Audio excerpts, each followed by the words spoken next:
नमस्कार। Ashwani Rana, founder voice of banking. आज शनिवार है, रात के 8 बज चुके हैं और बैंकिंग की बात मेरे साथ का ये 59वां एपिसोड है। अभी तक के एपिसोड में आपने जो उत्साह बढ़ाया है उसके लिए आपका बहुत बहुत धन्यवाद। आगे भी उम्मीद है कि आप इसी प्रकार से मेरा उत्साह बढ़ाते रहेंगे और मैं इस प्रकार के एपिसोड आपके सामने लाता रहूँगा। तो आज जिन मुद्दों पर बात करेंगे वो हैं आईडीबीआई बनेगा विदेशी बैंक। गवर्नमेंट ने प्लान बनाया है अपने स्टेक को कम करने के लिए कुछ बैंकों में। रिजर्व बैंक तैयारी में है पॉलीमर नोट लाने की और रिजर्व बैंक ने कुछ नए नियम जारी किए हैं एसेट्स जो कि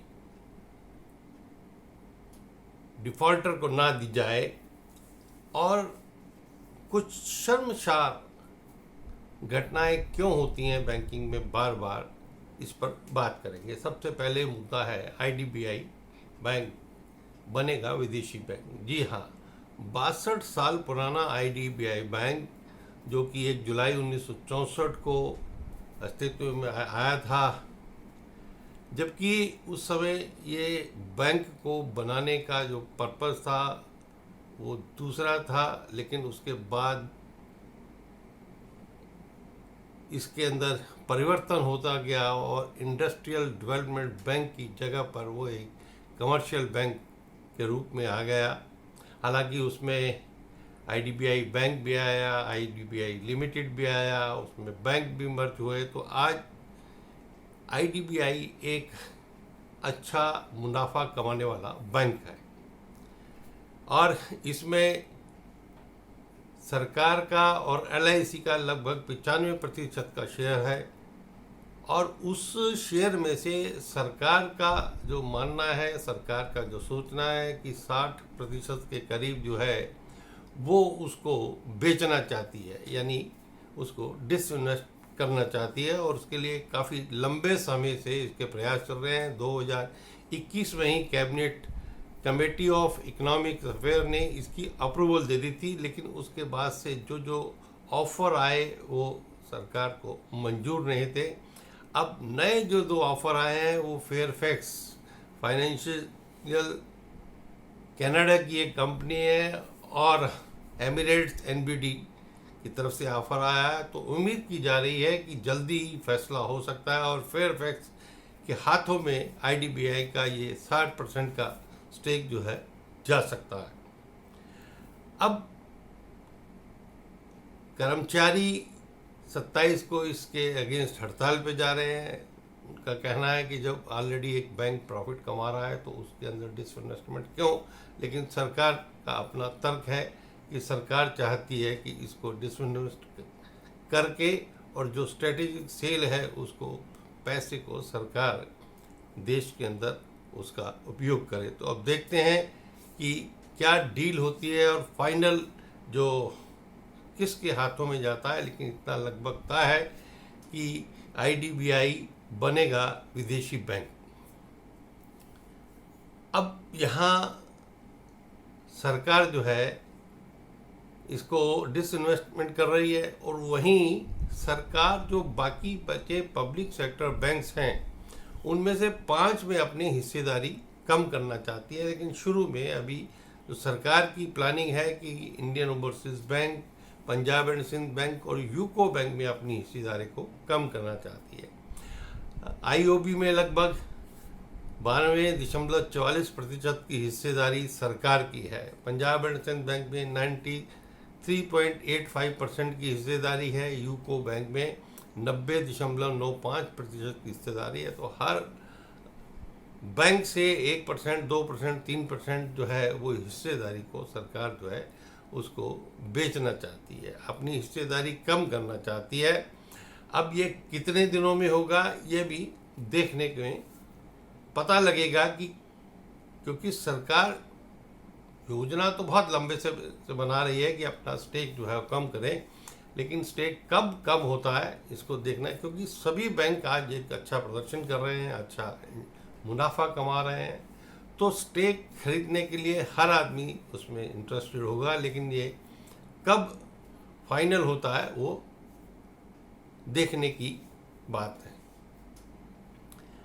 अब इसके साथ ही रिजर्व बैंक, जो कि एक बहुत लंबे समय से चर्चा में बात चल रही थी कि रिजर्व बैंक जो है वो कागज के नोटों की जगह प्लास्टिक के नोटों को इंट्रोड्यूस करना चाहती है, लेकिन बीच में रिजर्व बैंक ने मना किया कि ऐसी कोई योजना नहीं है। लेकिन अब वो जिस प्रकार से खबरों में आ रहा है और जिस प्रकार से रिजर्व बैंक ने पॉलीमर शीट के लिए जो है वो इंडेंट किया है और उसके बारे में रेट्स और कहाँ से कैसे मिलेगी, कितने में मिलेगी, उसके ऊपर जब बातचीत शुरू हुई है तो ये बात और तेज़ी से खबरों में आनी स्वाभाविक थी।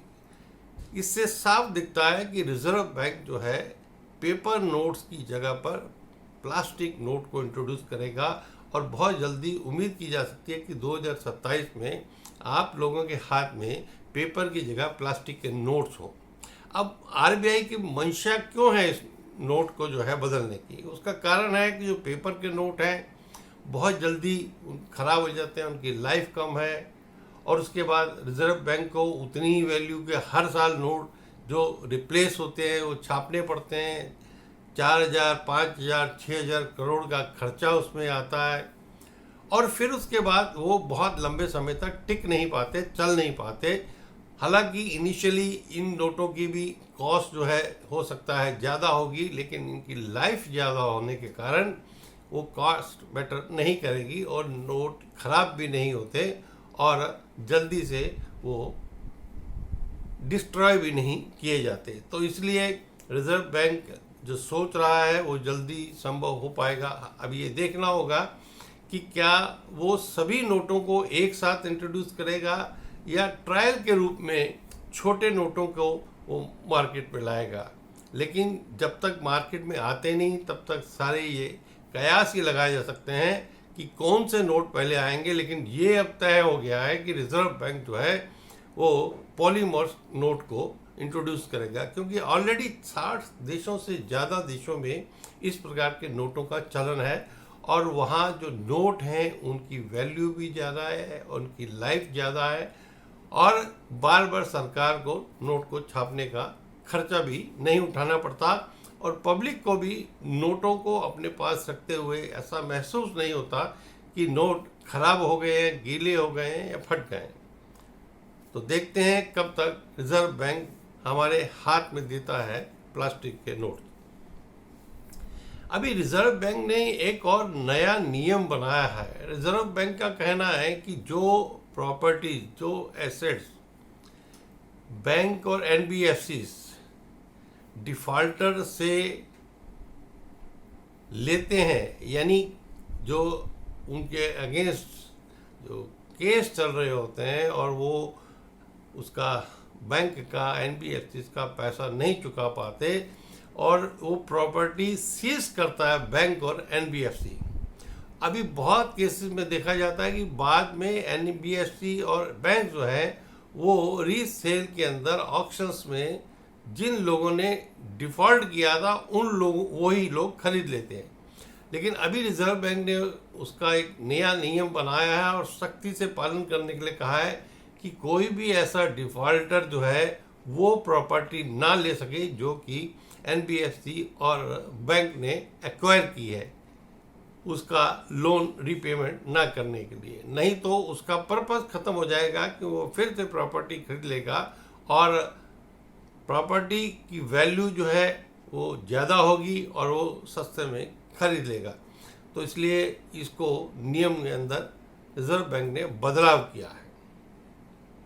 अब अंत में बात करेंगे कि क्यों बैंकों के ऊपर इस प्रकार की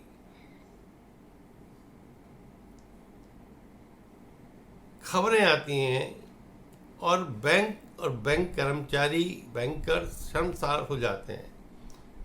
अभी एक ताज़ा घटना झारखंड के ग्रामीण बैंक की है, जहां एक व्यक्ति जो कि बीमार था, उसका परिवार उसके खाते से पैसा निकालने गया तो रिजर्व बैंक ने कहा कि इनका केवाईसी नहीं हुआ। तो परिवार ने कहा कि वो बीमार हैं, हालत में नहीं है लाने की, लेकिन बैंक ने मना कर दिया। अंतोगत्वा परिवार जो है वहाँ पर उनको लेकर चला गया। अब बैंक ऊपर था, तीसरी मंजिल पे, और ये जो व्यक्ति बीमार है ऊपर जा नहीं सकता। बैंक ने प्रॉपर उसको एंटरटेन नहीं किया और ना उसका KYC किया, और 2 दिन में उस व्यक्ति की मृत्यु हो गई। अब KYC के चक्कर में पहले पैसे उसको नहीं मिले, और डेथ हो जाने के बाद, मृत्यु हो जाने के बाद जब परिवार ने उसके खाते का क्लेम मांगा तो उन्होंने वो क्लेम देने के लिए भी डेथ सर्टिफिकेट लाने के लिए कहा। यहाँ तक ठीक है कि डेथ सर्टिफिकेट डेथ के बाद जरूरी है, लेकिन ऐसी नौबत ही क्यों आई? और बाद में परिवार जो है उस व्यक्ति की बॉडी को लेकर और बैंक के बाहर धरने पे बैठ गया कि हम इसको यहीं दफनाएंगे, ताकि बैंक वालों को रोज रोज इसके ऊपर से आना जाना पड़े, उनको महसूस हो। यानी कितनी दुर्भाग्यपूर्ण दर्दनाक घटना है। और इससे पहले उड़ीसा में भी इस प्रकार की घटना देखने को मिली थी। तो क्यों ऐसे घटनाएं होती हैं? क्यों नहीं बैंक, सरकार और कर्मचारी इस तरफ ध्यान देते हैं कि ऐसे क्षेत्र में जहाँ पर कि लोग ज़्यादा पढ़े लिखे नहीं हैं, आदिवासियों का क्षेत्र है, वहाँ पर उनके साथ ठीक तरह से व्यवहार किया जाए कि उनको बैंकिंग समझ नहीं, वो पढ़े लिखे नहीं हैं, उनको आसान भाषा में बैंकिंग समझाई जाए और उनको जो है बैंक की सर्विस दी जाए। उम्मीद है कि सरकार, बैंक जो है इस तरफ ध्यान देंगे कि और आने वाले समय में इस प्रकार की कोई घटना जो है बैंकों को और बैंक कर्मचारियों को शर्मसार नहीं करेंगी। आज के इस एपिसोड में इतना ही। मिलेंगे अगले शनिवार। तब तक के लिए नमस्कार। वीडियो अच्छा लगा हो तो लाइक करें, शेयर करें, चैनल को भी सब्सक्राइब करें। धन्यवाद।